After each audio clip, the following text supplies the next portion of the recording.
darbo stalas naminis. Baba. Dabar labai keisti iš tikrųjų dėl white balance, nes lemputės raudonas, tai viskas raudona atrodo. Reikia gal pabandyti sutvarkyti šitą vietą, pažiūrėsim ar pasikeis kažkas. Nu va, padariau white balance, kad dirbu prie lempų, tokių vat, ir vaizdas šiek tiek pagerėjo. Nebėra taip raudonumo, to nebėra tokio. Bet kažkodėl viskas labai tamsu, aš nesuprantu. Nu okei. Tai vat, darbas iš namų pagaliau ir ačiū Dievui, nes už lango lyja, būtų tekę per Lietuvą važiuoti.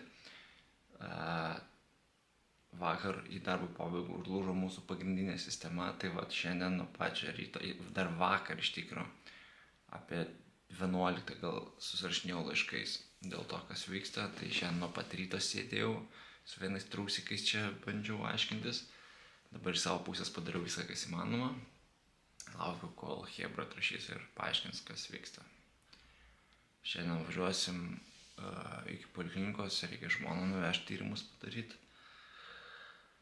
Ir tada viskas, daugiau jokių kol kas planų neturiu. Liksiu namuose ir bandysiu dar tą kompą biškį pakankinti, kur vakar pajungiau.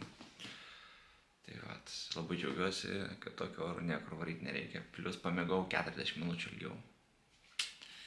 Jo, va čia ir privalumai yra darbo iš namų, bet aišku, būtų idealiausia iš vis, jeigu turėčiau savo kambarį, pavyzdžiui, dabar čia užsirakinau ir visą dieną nieks nelenda į akis ir galiu sau ramiai darbuotis. Čia būtų idealiai, bet tai bus tik tais kitą vasarą. Tai va, to kol kas, iki kol vaikas pilnai eis į darželį po pilną dieną, būsiu iš namų. O vaikyti, turim šiandien rekordą.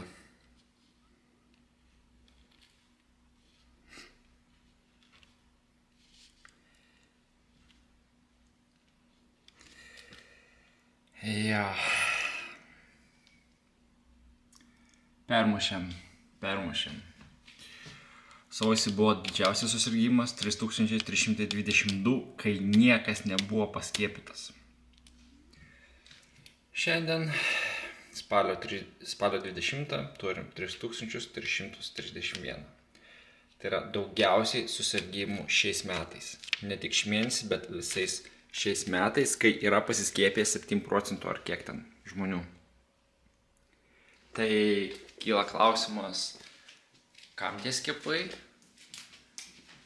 Aišku, skiepas neapsaugo tavęs nuo susirgymo, tave apsaugo nuo komplikacijų, bet vis tiek skaičiai nefaini.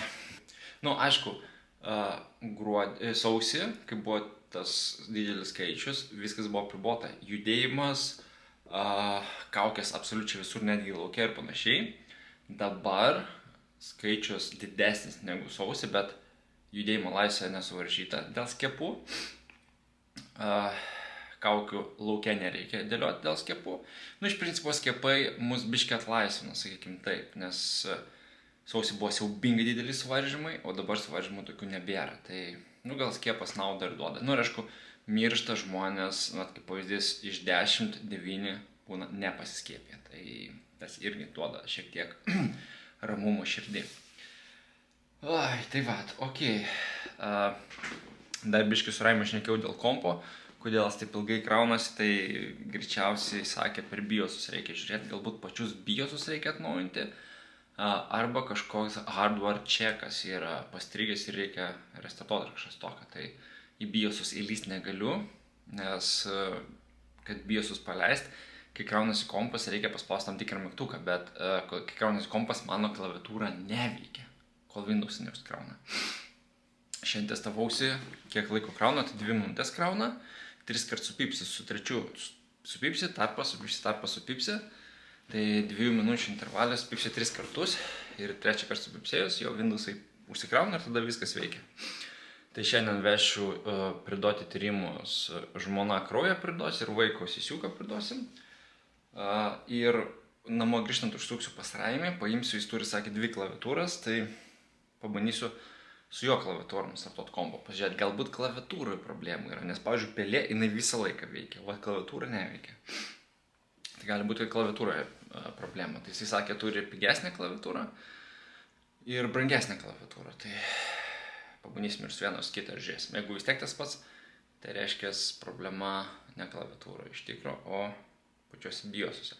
Tada reikės ieškoti perėjimo, nes pas mane visas klaviatūros USB, bet šitas kompas turi, nu aš jo neardysiu, nerodysiu, turi PS2 jungti, tai reikėtų perėjimo iš USB PS2, o PS2 tikrai veiks visas klaviatūros su juo.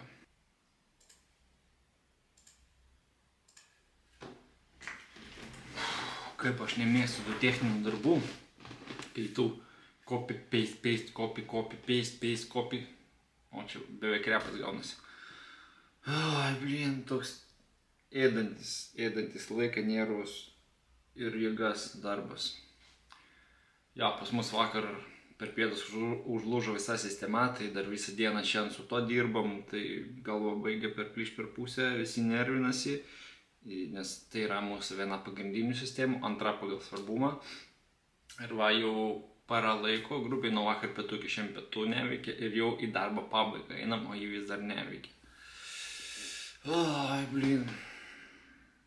Tai pradės mėginai iš ausų varvėti, man atrodo. Žodžiu, niekur šiandien nebevarom. Sėdim namuose, lietus lyja, nežinau, jaučiu kokį filmą užsidėsiu po darbo, tiesiog krysiu relaksuoti, nes šiandien jaučiuosi visiškai išsiurbtas, belenkaip. Ai, beje, išsiaiškinau dėl tos siuntos, kur penktadienį, ne penktadienį, meluoju, kad aš jau pirmadienį buvau nuvažiavęs, bet gavau žinutę, nuvažiavau, bet nebegalėjau atsiimti, nes buvo pasibaigęs laikas kažkas tokio. Tai iš principo aš penktadienį tą siuntą jau atsiėmiau. Bet kas įdomiausia, kad aš gavau žinutę pirmadienį. Aš penktadienį atsiėmiau tą siuntą, pirmadienį gavau žinutę. Atsidariau, pažiūrėjau, o siunta atėjo. O pačiau žinutė irgi parodė, kad gauta penktadienį. Tai taip ir nesupratau, kas čia per fignia gavosi. Žodžiu. Bet ta siunta jau paimta, viskas ok, žodžiu, išsiaiškinau, pasakė, iš kur siūsta, tai aš prisimenu, kad reiškia, aš ją turiu, nes aš prisimenu, kad aš ją tikrai turiu. Liko 72 dienelės ir bus baigtas projektukas.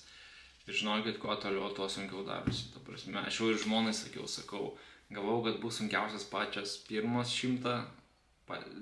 patys pirmieji 100 vlogų, bet žiūriu, kad patys paskutiniai žiauriai sunkus. Ta prasme, taip sulėtėjo viskas, eina šiek, aišku, iki gruodžio.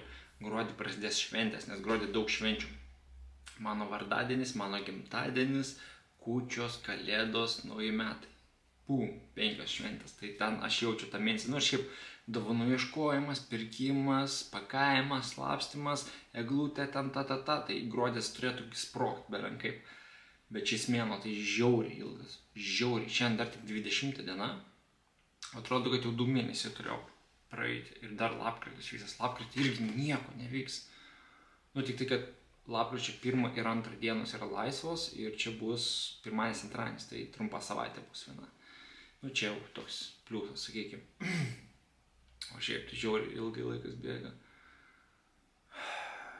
Aš žinau kodėl, dėl to, kad iki 100-dienio aš tiesiog nei aš laukiau pabaigos projekto, nei nelaukiau. Tiesiog gyvenau eilinį gyvenimą ir kasdien dariau vlogus. Po 100-dienio pradėjau skaičiuoti dienas, pradėjau laukti pabaigos ir viskas sustojo. Čia kaip ir dirbant, pavyzdžiui, jeigu sėdi darbe ar mokykloje ir laukia, kada baigsis tos pamokos, darbas ar kažkas, ten studijos ir panašiai, ir nori greičiau lėkti namo, tai tada laikrodis atrodo ne tik sustoja, bet pradeda suktis atgal. Tai vos ne taip, kad rašai rašinėlį kažkokį mokyklą, pasižiūri, už 15 minučių skambutis. Toliau rašai, pasižiūri, už 5 minučių skambutis. Tai va, toks jausmas ir man. Atrodo, šiandien 72 dienos, iš tikrųjų tas dienos greit bėga. Kažkur iki 80 dienos, tos 21 labai greit prabėgo, o nuo 80 dabar, nuo 80 ir žemyn labai lėtai kapsi kažkaip. Aš iš principo niekur neveikiu, pastoju namuose. Tas savaitgalis, aišku, buvo ok, bet niekur neišeinam, o dabar dar visą savaitę lietinga rodo, tai išvis tragedija. Nors liktai šilta turėtų būti, bet lietinga. Įdomu dėlė, aš dabar žvilgtelsiu, ką man rodo. Ketvirtadienį lietus, penktadienį lietus, šeštadienį lietus.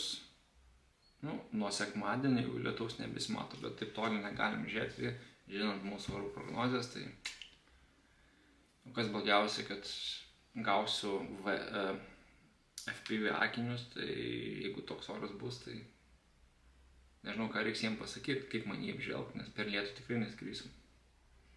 Bet sakė, gausiu per 2-3 savaitės, tai kaip ir ok, ta prasme.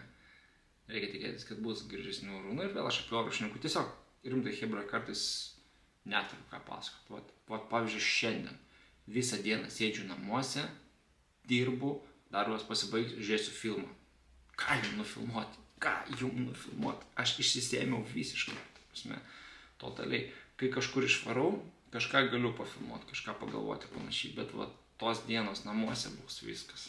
Bet vis tiek aš džiaugiuosi, kad tiek ištempiau, gal ir ne visi vlogai buvo tokie įdomus, kai kurie iš vis be ryšio, bet aš juos dariau vis tiek ir darysiu toliau iki paskutinės, nes tiek nuėjus, sustoti nebereikia, tikrai viskas.